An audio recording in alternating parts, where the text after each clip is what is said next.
नमस्कार दोस्तों, स्वागत है आप सभी का फिर से एक बार हमारे चैनल सनातन धर्म का संसार पर। आज की ये कहानी जो मैं आपको सुनाने जा रहा हूँ, यह कहानी बहुत ही ज्ञानवर्धक कहानी है।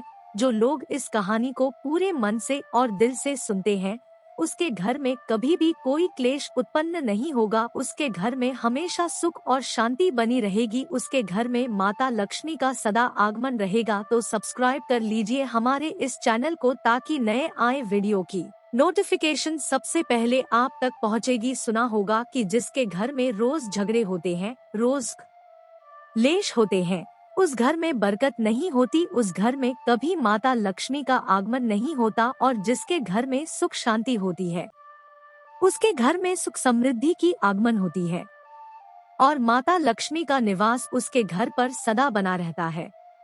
इस कहानी को सुनने के बाद हमें यह पता चल जाएगा कि हमें घर में लड़ाई झगड़े क्यों नहीं करना चाहिए, और जिसके घर में लड़ाई झगड़े होते हैं वो उन लड़ाई झगड़ों के कैसे रोक सकता है। क्योंकि घर में सुख शांति का होना बहुत जरूरी है, क्योंकि जहाँ सुख शांति होता है वही माता लक्ष्मी निवास करती है। जहाँ क्लेश उत्पन्न होते हैं, लड़ाई झगड़े उत्पन्न होते हैं, वहाँ माता लक्ष्मी का वास नहीं होता, वहाँ पर दोहक और का निवास होता है। हो सके तो इस कहानी को पूरा सुने। यह कहानी आपके जीवन में बहुत सीख देगी। यह बहुत ही ज्ञानवर्धक कहानी है। इसे सुने एक मोर और मोरनी की कहानी। इससे पहले कि आप हमारी कहानी में खो जाएं, चैनल को सब्सक्राइब करके बेल आइकन को प्रेस करना ना भूलें। चलिए कहानी शुरू करते हैं। एक जंगल में एक मोर और मोरनी रहते थे। मोर और मोरनी बहुत हंसी खुशी जंगल में रहते थे। एक दिन मोरनी मोर से कहती है, पिया जी, हमें यहाँ से चलना चाहिए, हमें वहाँ चलना चाहिए जहाँ हमारे समाज के लोग रहते हैं, सारे मोर मोरनी रहते हैं, हमें वहाँ चलना चाहिए। मोर मोरनी से कहता है, प्रिया, अगर हम वहाँ चलेंगे तो रोज लड़ाई झगड़े होंगे, हम दोनों यहाँ जंगल में कितना सुकून से रहते हैं, वहाँ जाने की क्या जरूरत है। लेकिन मोरनी जिद करने लगती है तो मोर भी मान जाता है। मोरनी की जिद करने पर वो दोनों उड़कर एक नगर में आ जाते हैं। उस नगर का राजा पशु पक्षियों की भाषा को आसानी से समझता था। उस राजा ने शास्त्र की पढ़ाई की थी। कराओ शास्त्र मतलब यही होता है कि पशु पक्षियों की भाषा को समझ पाना। वह राजा सभी प्रकार के पशु पक्षियों का आवाज को समझ पाता था। हर जीव जंतु के आवाज को वह बखूबी समझता था कि वह क्या कह रहा है। दोनों मोर और मोरनी उसी नगर में आ जाते हैं।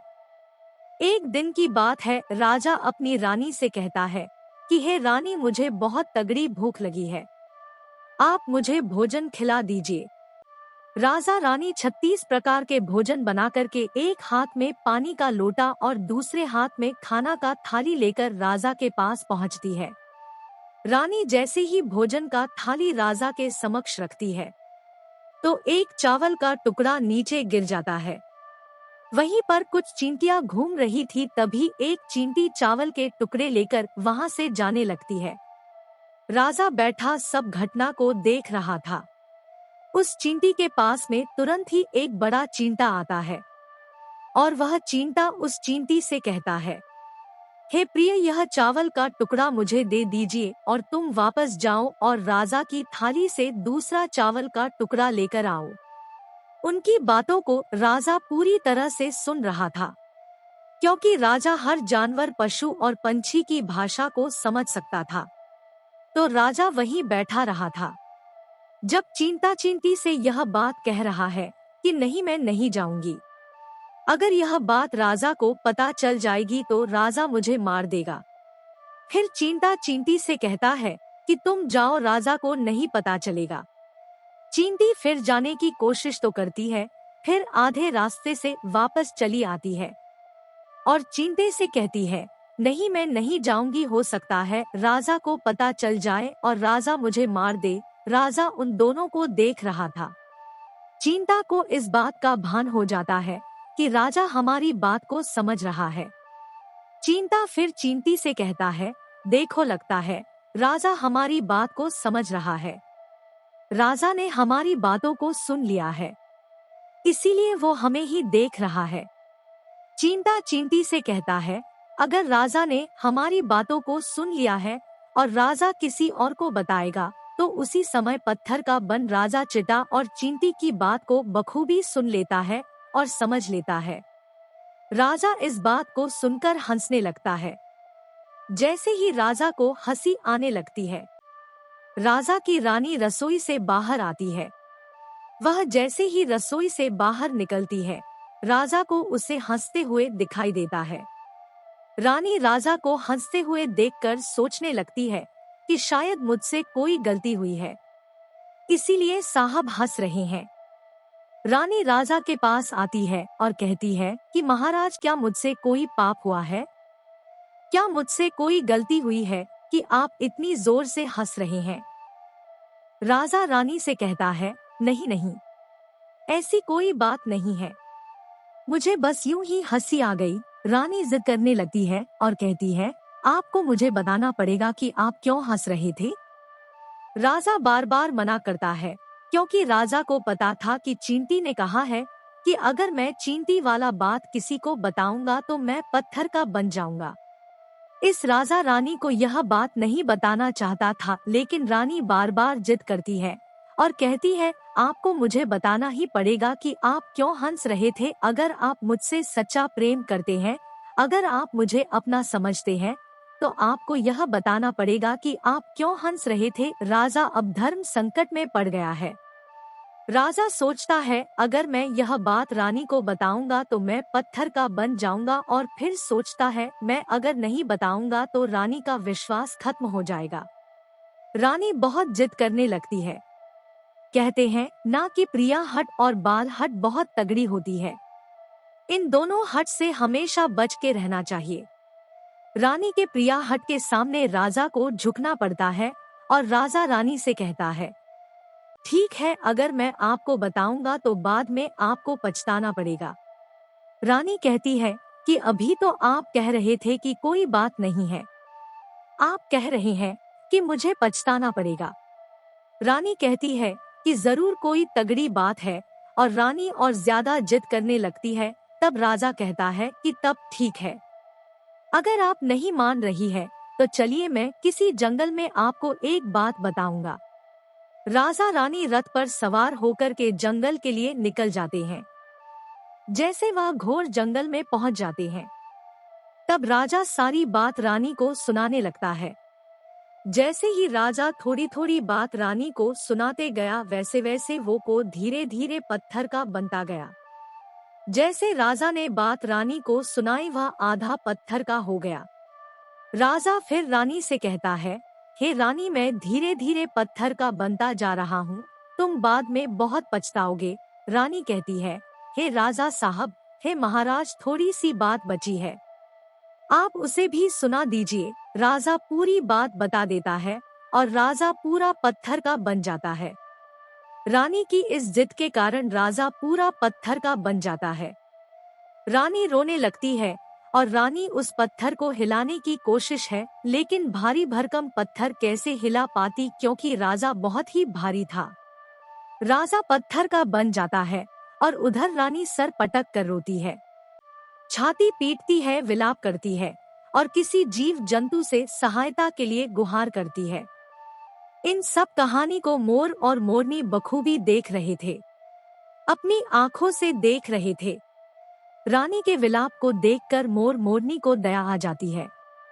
मोर मोरनी से कहता है, ये होता है प्रिय हट, अपनी इसी की बजाय हम उस जंगल में कितना खुशी खुशी रहे थे और यहाँ चले आए। मोरनी मोर से कहती है कि प्रिय, ये रानी बहुत दुखी हो रही है, हमें इसकी सहायता जरूर करनी चाहिए, ये इतना विलाप कर रही है, इसकी ज्यादा तो सहायता हम नहीं कर सकते, लेकिन कम से कम इसको धीरज तो दे ही सकते हैं, यानी उसको विश्वास तो हम दिला ही सकते हैं। यही सोचकर मोर और मोरनी उस रानी के पास जाते हैं और जाकर के रानी को कहते हैं कि रानी साहिबा, जो हुआ वो तो गलत हुआ, लेकिन आप जरा धीरज रखिए, आपको थोड़ा संभालिए, आपके पीछे पूरा राज्य है, राजा तो पत्थर का हो चुका है, अब आपको आपके राज्य का कारोबार आपको ही संभालना है। रानी मोर मोरनी की बात सुनने के बाद कहती है, भाई मोर मोरनी आपको कैसे संभालूं? क्योंकि अब तो मेरा संसार ही उजड़ गया है। क्योंकि मेरा पति परमेश्वर पत्थर का बन चुका है। और मैं क्या करूं? रानी की यह बात सुनते ही उधर मोरनी के मुख से यह निकल जाता है, राजा पत्थर के कैसे हो गए?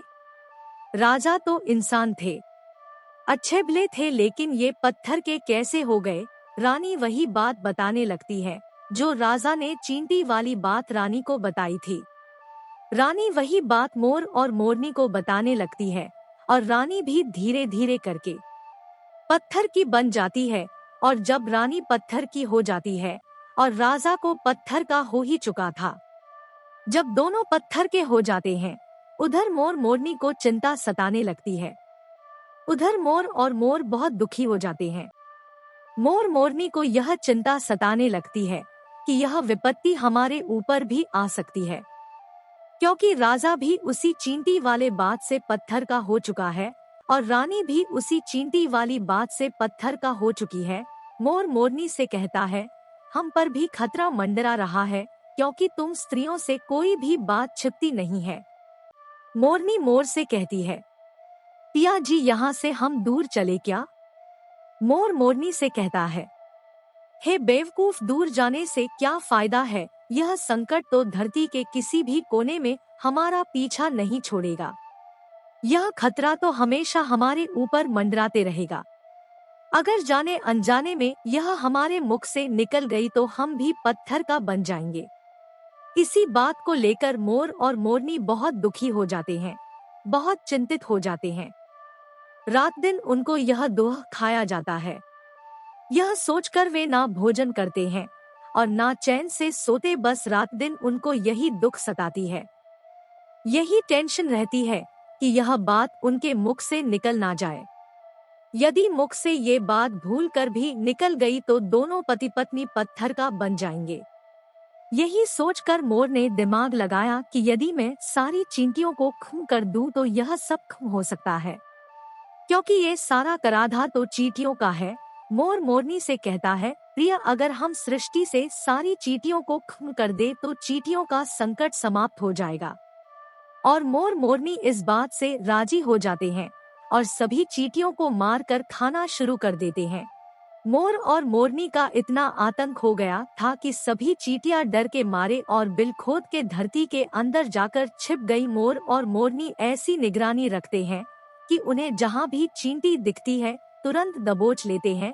कोई भी चींटी मोर और मोरनी के इस आतंक के वजह से बाहर ही नहीं आती थी। सभी चींटियों ने जमीन के अंदर अपना बिल बनाना शुरू कर दिया और जमीन के अंदर ही जाकर बैठ जाती। काफी समय बीतने के बाद चींटियों को भूख सताने लगी, क्योंकि भोजन तो बिल में मिलता नहीं, भोजन तो बाहर मिलता है। से भोजन लेने के लिए चींटी बाहर आती, मोर उसे दबोच लेता है और उसे जान से मार देता। एक चिंटी और एक चिटाबिल के अंदर भोजन के लिए तड़पते हुए श्री हरि विष्णु का जोरदार भजन करने लगे। भक्ति करते करते उन्हें ये भी मालूम नहीं था कि वह कहाँ है, कहाँ नहीं गए। वे घोर तपस्या में लीन हो गए। अंत में जाकर श्री हरि विष्णु उन्हें दर्शन देते हैं और भगवान विष्णु कहते हैं, चिंटी चीता, जो तुम्हें मांगना है मांग सकते हो, हम तुम्हारे भक्ति से प्रसन्न हैं।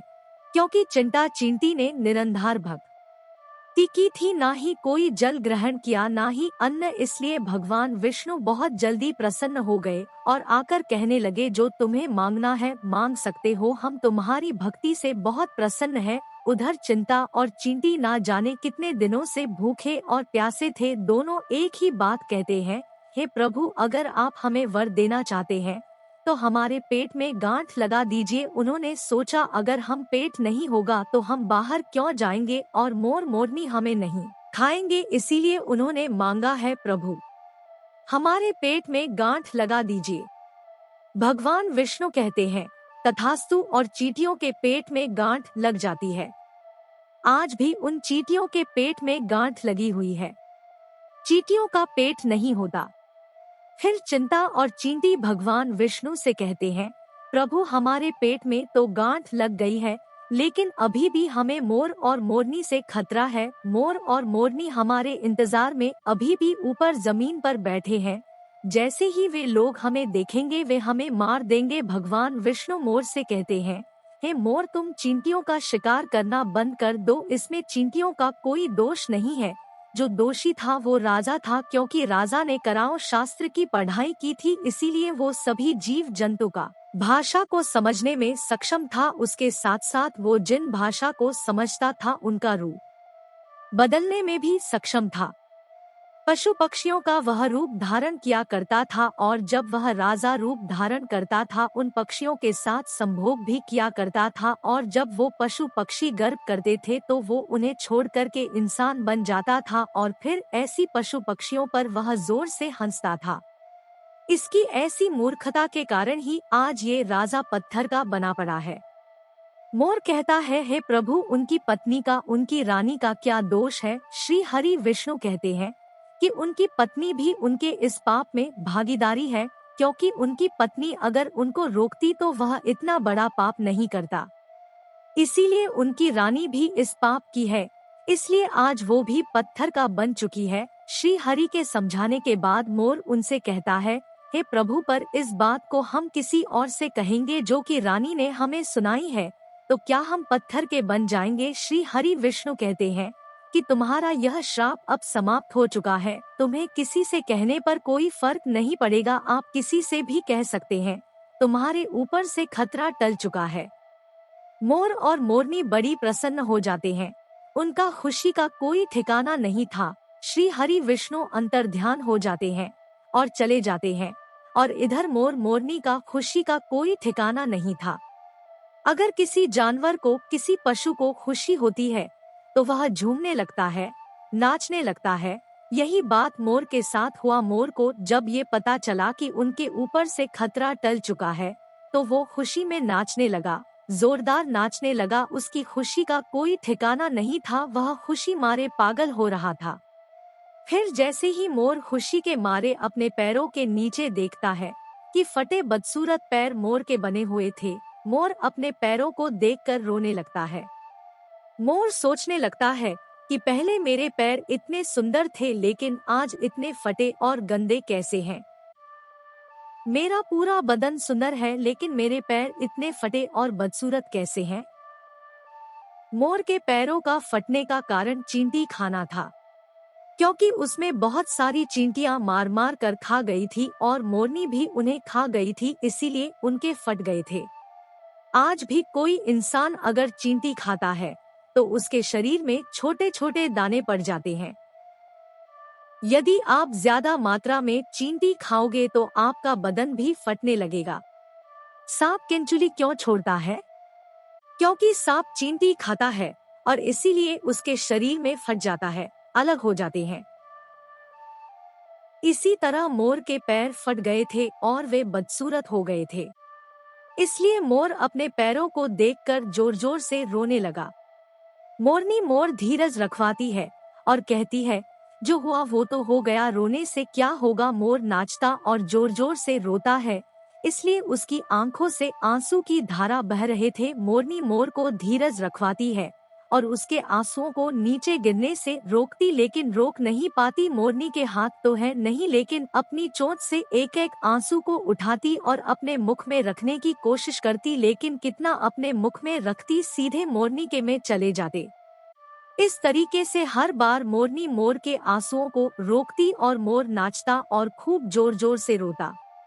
मोर के आंसुओं को देखकर और मोरनी के प्यार को देखकर भगवान श्री हरि फिर से दर्शन देते हैं और मोरनी को आशीर्वाद देते हैं और कहते हैं कि तुम्हारा प्रेम ऐसे ही सदा बने रहे। इस आशीर्वाद के वजह से अब इसे आशीर्वाद समझिए, ये आश्राप। इसकी वजह से मोर कभी संभोग नहीं कर पाता, क्योंकि मोर जब नाचता है तो उसकी आंखों आंसू गिरते हैं और उन आंसुओं को मोरनी चुभती है और उसी आंसुओं के कारण मोरनी गर्भवती हो जाती है। भगवान श्री हरि मोर और मोरनी को आशीर्वाद देते हैं और कहते हैं कि तुम्हारी भक्ति धन्य है और तुम धन्य हो। एक समय ऐसा भी आएगा कि तुम्हारे पंख को हम मुकुट बनाकर धारण करेंगे।